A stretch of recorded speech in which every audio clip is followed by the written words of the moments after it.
প্রিয় লালমনিরহাট জেলাবাসী, সম্মানিত মিডিয়া কর্মী ভাইরা, আসসালামু আলাইকুম। হিন্দু ভাইরা, শুভেচ্ছা নিবেন। আপনারা ইতিমধ্যেই অবগত আছেন, বুড়িমারি টু ঢাকা আন্তনগর ট্রেন বাস্তবায়ন আন্দোলন পরিষদ দীর্ঘদিন ধরে বুড়িমারি এক্সপ্রেস এবং লালমনি এক্সপ্রেস ট্রেন দুটি সরাসরি বুড়িমারি থেকে ঢাকা চলাচলের দাবিতে শান্তিপূর্ণভাবে আন্দোলন করে আসছে। এই ধারাবাহিক আন্দোলনের ফলে বুড়িমারি রেল স্টেশনে অবকাঠামোগত উন্নয়নের কাজ সম্পন্ন হয়েছে এবং সীমিতভাবে বুড়িমারি এক্সপ্রেস এর শাটল ট্রেন চালু করা হয়েছে, যা আমাদের আন্দোলনের একটি গুরুত্বপূর্ণ সাফল্য।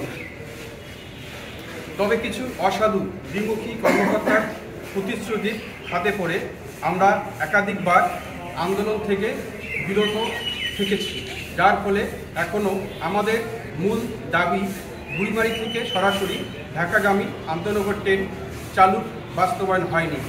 বান্ডেল থাকলে প্রতি সেনমানিতে টাকা বাঁচবে। বিকাশ সেনমানি বান্ডেল কিনে জিতুন প্রতি লেনদেনে।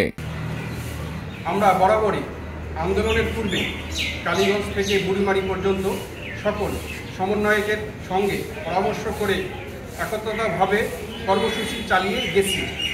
সম্প্রতি পাটগ্রাম সংগ্রাম উন্নয়ন পরিষদ নামে একটি নতুন সংগঠন রেল যোগাযোগ অনির্দিষ্টকালের জন্য বন্ধ ঘোষণা করেন। এই ঘোষণাটি আমরা সাধুবাদ জানিয়ে একমত পোষণ করছি। আমাদের বিশ্বাস, রেল সড়ক উভয় পথ একসঙ্গে অবরোধ করা হলে দাবির বাস্তবায়ন আরও জোরদার হতো।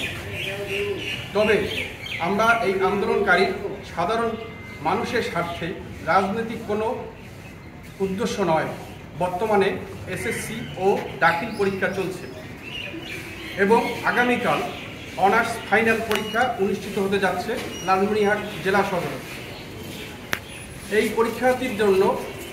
পরীক্ষাটি দুর্ভোগ ও জনসাধারণের চলাচলের কথা বিবেচনা করে আমরা পাটগ্রাম সংগ্রাম উন্নয়ন পরিষদ এর নেতৃবৃন্দের কাছে বিনীত অনুরোধ জানাই, রেল অবরোধ কর্মসূচিটি অনির্দিষ্টকালের জন্য প্রত্যাহার করা হোক। আমরা সবসময় ঐক্যবদ্ধভাবে জনগণের কল্যাণ শান্তিপূর্ণ আন্দোলনে বিশ্বাস করি এবং ভবিষ্যতেও এই দাবিকে সামনে রেখে আন্দোলন চালিয়ে যাব ইনশাআল্লাহ। ধন্যবাদ সবাইকে। করতে হবে কিনা এটা যদি ধন্যবাদ। আমাদের এক সংবাদকর্মী প্রশ্ন করেছেন যে আপনারা কি আবারও আন্দোলনে যাবেন কিনা। হ্যাঁ, অবশ্যই আমরা আন্দোলনে যাব এবং সেটা সকলের সমন্বয়ে আমরা আন্দোলন করব, যাতে করে আমরা এই যে আন্দোলনটা করে আসছি এটা যাতে বাস্তবায়ন করতে আমরা পরবর্তীতে বড় ধরনের কর্মসূচি হাতে নেব। যেমন ধরুন, আপাতত আমরা যেটা মনে করছি যে লং মার্চ করার চিন্তা ভাবনা করছি।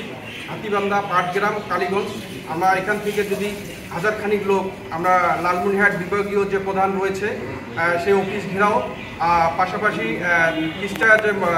তিস্তা যে ব্যারেজ রয়েছে লালমনিরহাটে, সেখানে যদি আমরা অবরোধ করে সকল যোগাযোগ পথ আমরা যদি বন্ধ করে দিই, তাহলে আমাদের এই আন্দোলনটা আরও সফলভাবে আমরা সফলতা পাবো বলে আমি মনে করছি।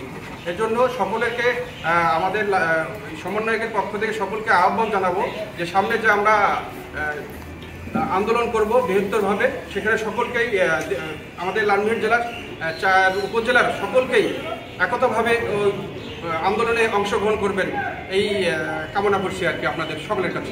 ধন্যবাদ।